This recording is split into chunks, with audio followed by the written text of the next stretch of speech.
default installed windows to access whatever the resource is.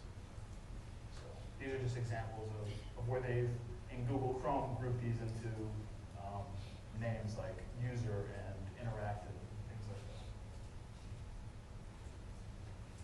So the job object basically covers, remember I said 95% is going to be covered by a restricted token.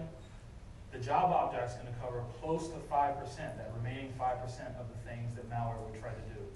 So malware uses, accesses the clipboard sometimes. Malware will install user32 WinProcs. That's one technique for keylogging on Windows, is to install a WinProc into a remote window object. So for example, if I was trying to log keystrokes in a browser, I would install WinProc into IE or whatever that would log every time someone clicked the keyboard button.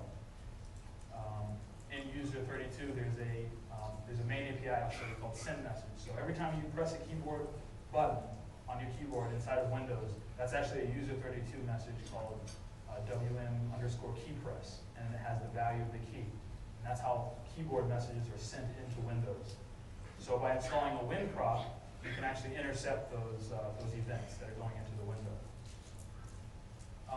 So job objects prevent a lot of that user32 stuff from occurring. And job objects also prevent some lesser known attacks. So as I was doing this research, I was working with a friend of mine. He helped me out for a lot of the kernel stuff, Matthew Suich. So if you haven't heard of Matthew Suich, he has written a really cool tool called SandMan and Win32DD. So basically what he did was he reverse engineered